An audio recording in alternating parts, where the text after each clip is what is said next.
안녕하세요. 남편과 이혼한 30대 평범한 여성입니다. 하지만 제가 남편과 이혼하게 된 이유는 결코 평범하지 않네요. 지금 이렇게 펜을 든 이유도 사실 생각할수록 어이없고 괘씸해서 남편이고 어머님이고 한번 개망신이라도 당하라고 하다못해 최소한 자기들이 얼마나 저질스러운 족속들인지 깨닫기라도 했으면 해서예요. 남편과는 사회생활을 하다가 알게 된 사이입니다. 누가 특별히 남녀 사이로 소개를 해준 건 아니고 건너 알게 되었다가 자연스럽게 가까워졌다고 해야 할까요?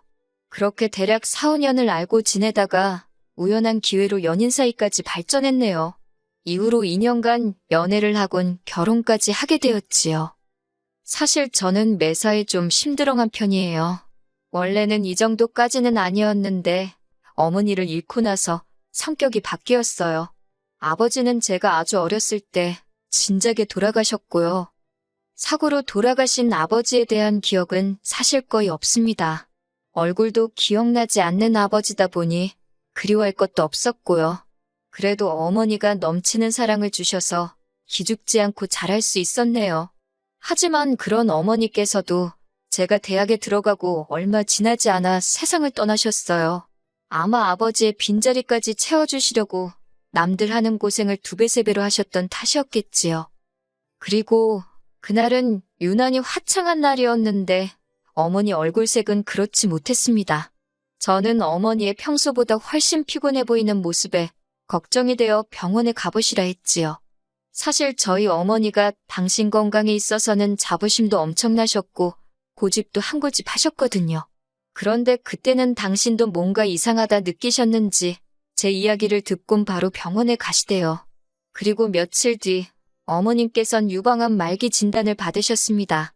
손쓰기도 힘들 만큼 이미 여기저기 전이까지 되었다고요. 그리고 이후로 1달도 못 버티고 세상을 떠나셨어요.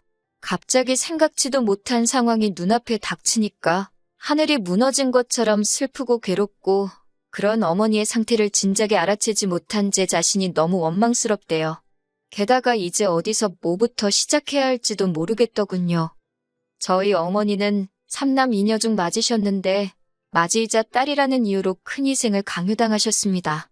고등학교도 마치지 못하고 혼자 서울로 올라와 온갖 고생을 하며 돈을 버셔야 했는데 그 돈은 고스란히 삼촌들의 학비로 들어갔지요.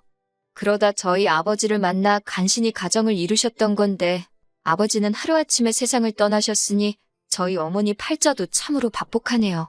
그렇게 고생만 하다 가신 어머니의 장례를 어떻게 치러드려야 할지 솔직히 이제 막 20살이 된 제가 알면 뭘 얼마나 알았겠어요. 그런데 정말 야속하게도 삼촌들은 누구 하나 먼저 나서주질 않대요. 소위 먹고 살만한 사람들이었는데 말이에요. 그런데 그때 유일하게 저에게 손 내밀어준 사람이 있었으니 그건 바로 이모였어요. 착하고 순에 빠진 어머니와 달리 자기는 언니처럼은 안 산다며 미국 남자를 만나 미국으로 떠났던 이모요. 이모랑 저희 어머니의 사이는 저도 정확히 뭐라고 표현해야 할지 모르겠네요. 애증이라고 해야 하나? 거기다 지금이야 한국이든 미국이든 뭐 세계 어디에 있건 연락하기가 쉽지만 그때는 그런 상황이 아니었거든요. 그렇다고 돈이 많아서 뭐 내킬 때마다 오갈 수 있는 것도 아니었고 그런데 이모에게 어렵게 어머니의 사망 소식을 알리니 한달음에 한국으로 와주었습니다. 그리고는 이모도 한국을 떠나 있은 지 오래라 많은 것이 낯설었을 텐데도 선뜻 저를 대신해 많은 것들을 처리해 주었어요. 그렇게 이모 덕분에 어머니를 잘 보내드릴 수 있었네요. 이모는 장례가 끝나고 얼마 안 있다가 다시 미국으로 돌아갔습니다. 그리고 이후로는 자주는 아니더라도 이따금씩 서로 소식을 묻고 지냈어요. 이모가 자세히 말한 적은 없지만 느낌상 이모도 사는 게 편치 않다는 것 정도는 알 수 있었지요. 한편 저는 대학을 중퇴하고 곧바로 취업 전선에 뛰어들었습니다. 그리고 다행히 운 좋게 꽤 괜찮은 중소기업에 들어갔어요. 거기서 남편도 만난 거고요. 남편에게는 연애를 시작하고 얼마 지나지 않아 진작에 제 가족관계라던가 소위 약점이 될 만한 건 다 까놓고 말했습니다. 앞서 언급했다시피 매사에 심드렁해지다 보니 싫다는 사람 나도 싫고 간다는 사람 나도 안 잡는다는 식으로 성격도 변해 있었거든요.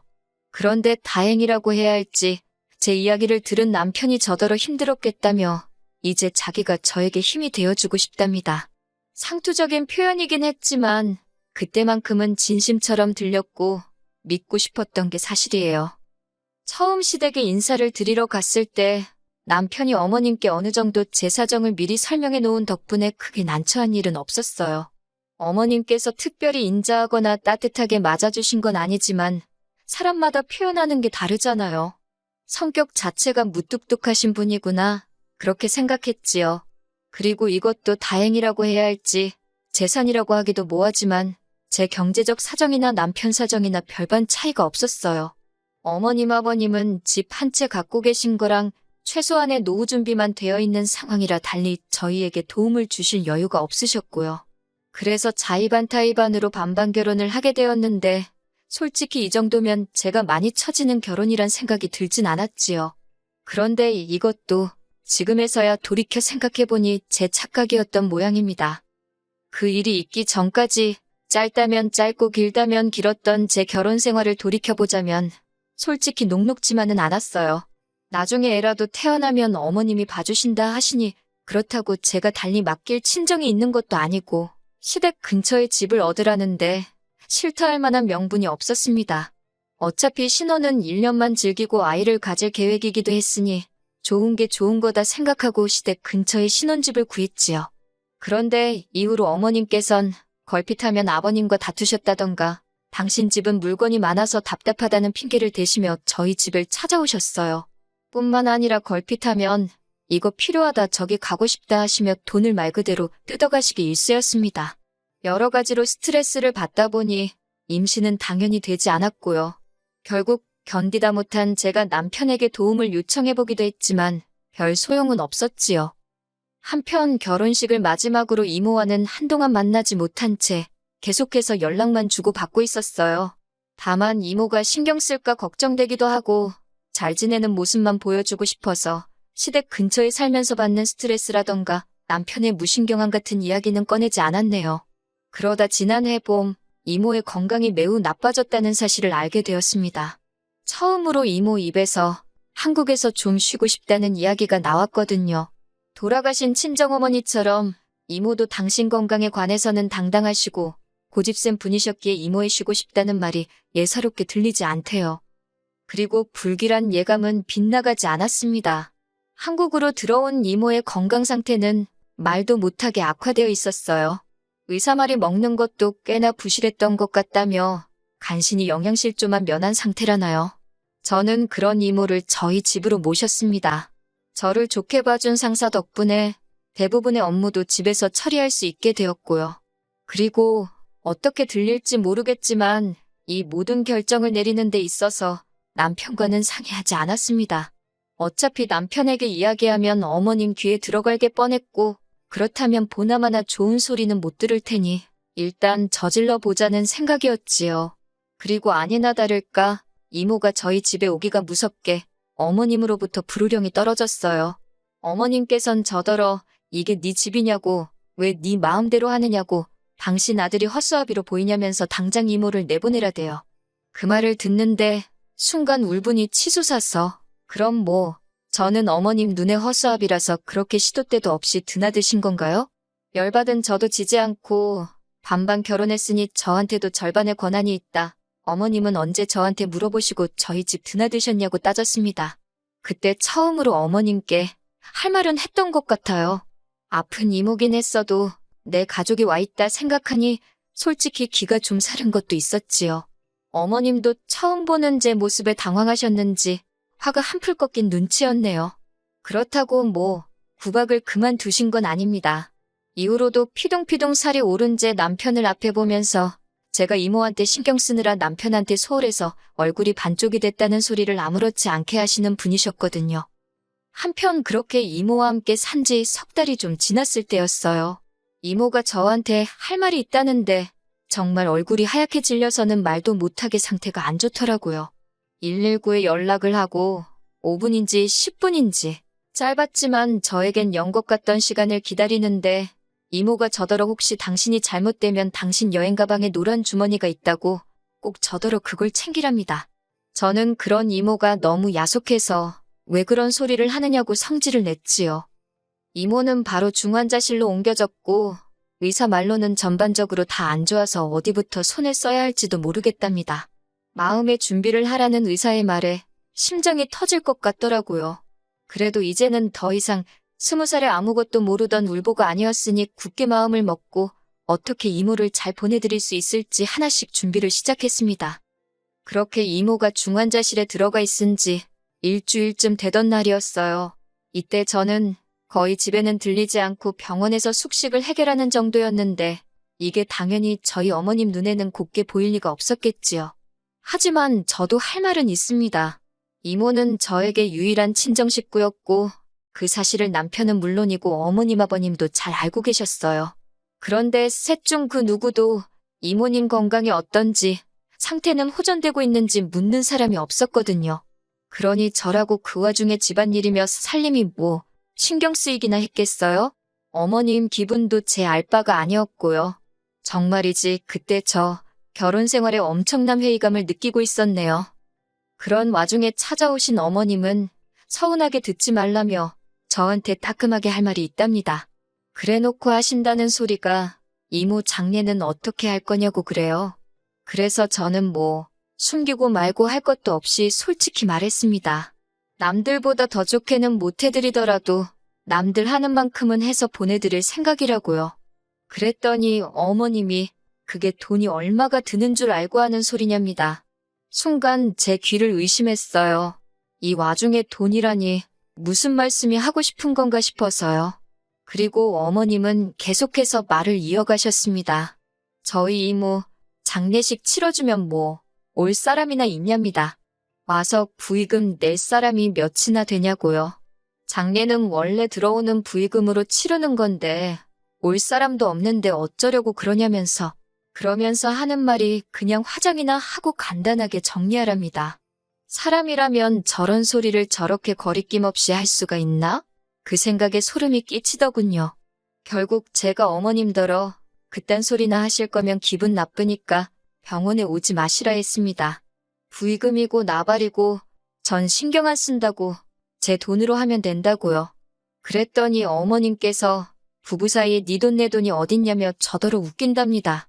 제가 벌었어도 공동재산이니까 그렇게 마음대로 쓰면 안 된다나요. 참다 못한 제가 그럼 어머님이 그간 뜯어가신 돈이나 돌려달라고 그리고 어머님은 엄밀히 제 3자시지 않냐고 그러니 그 공동재산을 이렇게 쓰던 저렇게 쓰던 신경 끄시라 했습니다. 그리고 결국 며칠 뒤 이모는 세상을 떠났어요.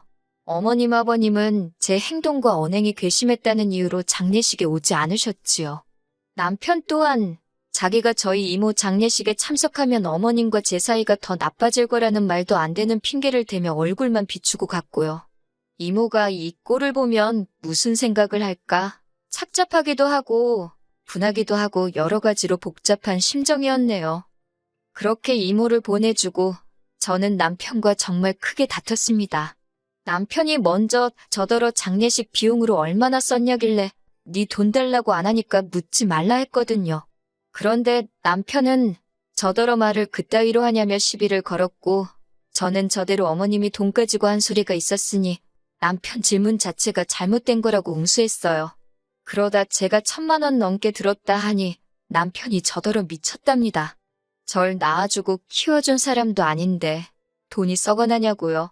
그래서 내가 제일 힘든 순간에 옆에 있어준 사람이라고 그러니 난 하나도 아깝지 않다 했지요.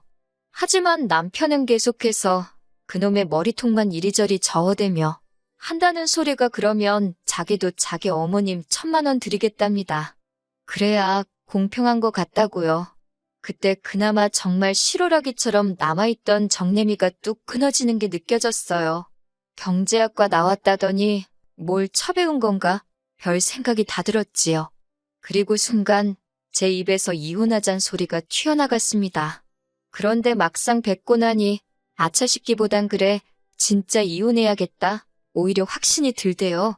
남편도 저더러 진심이냐 한번 묻더니 그러잡니다. 그래놓고 한다는 소리가 이모한테 이러면 다음에는 또 누가 어디서 튀어나올지 아냐면서 자기도 이번 일로 저한테 실망을 많이 했대요. 결혼을 했으면 이제 저는 이 집 사람인데 고작 이모 때문에 어떻게 시어머니인 자기 어머니한테 막말을 할 수가 있냐면서. 결론부터 이야기하자면 결국 그 일을 계기로 이혼하게 됐습니다. 막상 두 사람 다 이혼을 원하니까 나라에서 기다리라는 그 시간이 안 가서 죽을 맛이었지. 달리 해야 할 일도 어려운 일도 없더라고요. 장례를 치르고 얼마 되지 않아 이혼까지 하고 나니 솔직히 제정신으로 버티기가 힘들었어요. 그래도 주변 친구들과 지인들의 도움으로 조금씩 극복해내고 있었지요. 그러다 지난달에 미루고 미루던 이모의 유품 정리를 했어요. 그리고 거기서 이모가 말했던 노란색 주머니를 발견하곤 저는 정말 기절하는 줄 알았습니다. 그 안에는 샛노란 금덩어리가 여러 개 들어있었거든요. 어떤 건 열쇠 모양을 하고 있고 아주 작지만 두꺼비 모양도 있었고 게다가 제법 알이 큰 다이아가 박힌 보석들도 여러 개 있더군요. 하지만 그것들 사이로 더 눈에 띄는 것이 있었으니 그건 바로 이모의 글씨체가 적힌 메모 한 장이었습니다. 이모는 진작부터 가까이서 저를 보살펴주지 못해서 미안하다며 그런데도 이렇게 제가 당신을 챙겨줘서 고마울 뿐이라 했습니다. 그리고 덧붙이기를 얼마 되지 않겠지만 이모가 알뜰살뜰 모은 재산이라고 언젠가 저에게 도움이 되면 좋겠다는 사실 더 구구절절한데 그러면 제 사연을 못 끝낼 것 같네요. 에휴. 아무튼 금은방에 가서 물어보니 금은방 주인분도 꽤나 놀란 표정으로 금만 내도 몇 천만 원치는 될 거랍니다. 이모가 남긴 것들은 팔지 않을 거예요. 사실 친정어머니는 그 흔한 귀걸이 한쪽도 남기고 가신 게 없어서 그게 저에겐 늘 한이었거든요. 그래서 이모가 남겨준 선물은 저에겐 무엇과도 바꿀 수 없는 의미가 있지요. 살다가 힘든 순간순간 이렇게 나를 생각해주는 사람이 있었다는 그 사실이 그리워질 때 한 번씩 들여다볼까 해요. 그리고 사람이 마음을 곱게 써야 한다는 말이 참으로 맞는 말입니다. 아버님이 얼마 전 중풍으로 쓰러지셨다대요. 중풍 때문에 돌아가시고 그러진 않겠지만 전 왠지 어머님의 업보로 아버님이 벌을 받는 것 같단 생각이 들어서 하긴 부의금 들어올 곳이 많으실 테니 걱정은 없으시겠네요.